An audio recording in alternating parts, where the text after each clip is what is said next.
Boston Celtics versus Golden State Warriors, game preview and key players. Target ng former player ng Boston ang revenge sa pagbabalik sa korte. Sa mundo ng NBA, isa sa mga pinakakawili-wiling kwento sa kasalukuyang season ay ang paglalakbay ni Kristaps Porzingis, ang sentro ng Golden State Warriors na patuloy na nakakaharap ang kanyang mga former teams sa isang tila hindi inaasahang serye ng mga reunion games at lalo pang magiging emosyonal ang kanyang pagbabalik sa Boston Celtics sa isang laro na gaganapin bukas ng araw kung saan muli niyang matutunghayan ang mga fans at ang team na kanyang minsang tinulungan na makamit ang kampyonato.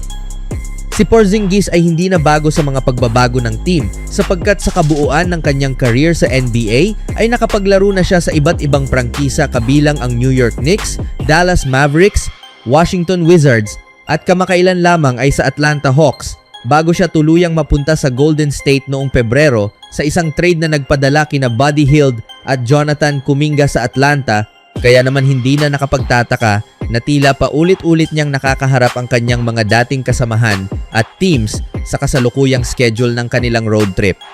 Ayon kay Steve Kerr, ang head coach ng Warriors, isang kakaibang karanasan ang kanilang pinagdadaanan ngayon dahil halos lahat ng teams na kanilang nakakalaban ay may koneksyon kay Kristaps at kanyang binanggit na tila isang reunion tour ang kanilang biyahe kung saan muling nagtatagpo ang player at ang kanyang mga former teams. At sa ganitong sitwasyon ay natural lamang na mas lalo pang ginaganahan ang isang atleta na magpakitang gilas laban sa kanyang dating koponan, bagay na malinaw na nakikita nila kay Porzingis sa mga nakaraang laro.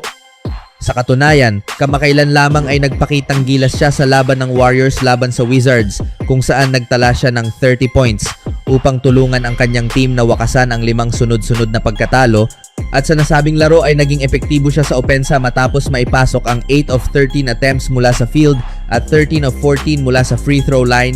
isang indikasyon na unti-unti na siyang nakakabawi ng kanyang forma at kumpiyansa sa kanyang bagong team. Ipinahayag ni Kerr na napapansin niya ang pagbuti ng kondisyon ni Porzingis lalo na sa kanyang galaw sa loob ng court kung saan mas nagiging madali para sa kanya ang pag-score ng puntos at sa huling bahagi ng laban kontra sa Washington ay siya rin ang nagselyo ng panalo sa pamamagitan ng kanyang mga free throw kahit na aminado ang coach na hindi iyon ang kanilang pinakamahusay na laro. Ngunit sapat na iyon upang makuha ang panalo na kanilang kinakailangan upang muling makabawi sa standings. Ang pagbabalik niya sa Boston ay may dalang espesyal na kahulugan sapagkat dito niya naranasan ang isa sa pinakamahalagang yugto ng kanyang career nang maging bahagi siya ng team na Celtics na nanalo sa kampyonato noong 2024. Kaya naman ang muling pagtapak niya sa kanilang home court ay hindi lamang isang ordinaryong laro kundi isang emosyonal na pagbabalik na puno ng alaala at tagumpay. Samantala, ang Celtics ay papasok sa laban na may momentum matapos talunin ang Phoenix sa score na 120-112. Bagamat ang kanilang huling 4 na laro ay nagtala lamang sila ng 2 panalo at 2 talo. Kaya naman mahalaga para sa kanila ang consistency upang mapanatili ang kanilang posisyon sa liga. At sa nasabing laban ay pinangunahan ni Jaylen Brown ang team sa pamamagitan ng kanyang 41 points, 7 rebounds, 6 assists, 1 steal at 1 block habang si Jason Tatum ay nag-ambag naman ng 21 points, 7 rebounds, 4 assists at 1 steal. Kapansin-pansin sa naturang laro ang husay ng tambalan ni Brown at Tatum lalo na sa huling bahagi ng laban kung saan nagawa ni Brown na umiscore ng 18 points sa final quarter na naging susi upang makuha ng Celtics ang panalo at ayon kay Tatum ay matagal na nilang napagtagumpayan ang pagko-complement sa isa't isa sa loob ng court. Partikular na sa mga crucial na sandali ng laro, isang bagay na kanilang pinagyayaman sa loob ng halos isang dekada nilang pagsasama bilang magkakampi. Ang chemistry ni Tatum at Brown ay isa sa mga pangunahing dahilan kung bakit patuloy na nagiging kompetitibo ang Celtics sa bawat season at ayon kay Tatum ay natutunan nilang mag-adjust at magtulungan sa parehong offensive at defensive ends ng laro na nagresulta sa maraming panalo, matagumpay na playoff runs at sa huli ay ang kanilang kampyonato. Kaya naman ang kanilang tandem ay itinuturing na isa sa pinakamatibay sa kasalukuyang NBA. Sa kabilang banda, isang mahalagang milestone din ang naabot ni Kerr bilang coach matapos niyang makamit ang kanyang ika 600 wins sa NBA Isang tagumpay na naglagay sa kanya sa hanay ng mga elite coaches sa kasaysayan ng liga at siya ang ika-28 coach na umabot sa naturang bilang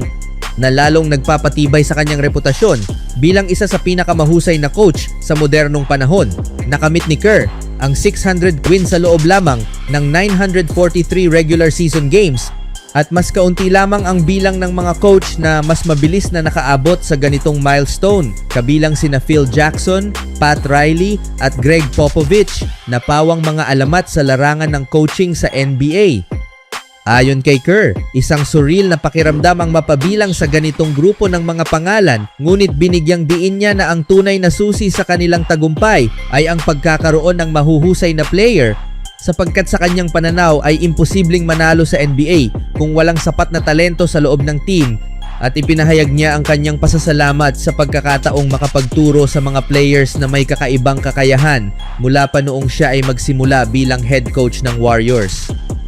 Isa na dito ang malaking pagbabago sa kumpiyansa ni Will Richard sa loob ng court, kung saan mas naging agresibo siya sa opensiba at mas maingat sa depensa, bagay na dati ay isa sa kanyang kahinaan, ngunit ngayon ay nagiging lakas na niya. At dahil dito ay mas nagiging balanse ang laro ng Warriors laban sa malalakas na team tulad ng Boston. Hindi maikakaila na ang Celtics ay isa sa mga pinakakompletong team sa liga na may solidong depensa at consistent na scoring options. Kaya naman mahalaga para sa Warriors na magkaroon ng mga role player na tulad ni Richard na kayang mag-step up sa mga kritikal na sandali ng laro, lalo na kapag binabantayan ng mahigpit ang kanilang mga pangunahing stars.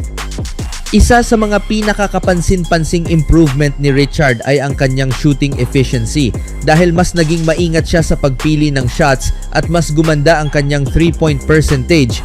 na isang mahalagang aspeto sa sistema ng Warriors na kilala sa mabilis na ball movement at outside shooting. Bukod dito, mas naging aktibo rin siya sa rebounding at off-ball movement na nagbibigay ng dagdag na oportunidad para sa kanyang team na makakuha ng second chance points at makalikha ng open shots, bagay na tiyak na magiging mahalaga laban sa Celtics na kilala sa kanilang physical na depensa. Sa darating na laban, maraming eksperto ang naniniwala na kung maipagpapatuloy ni Richard ang kanyang magandang performance, malaki ang maitutulong niya upang mapanatiling kompetitibo ang Warriors laban sa Celtics, lalo na sa mga sandaling kinakailangan ng enerhiya at momentum shift.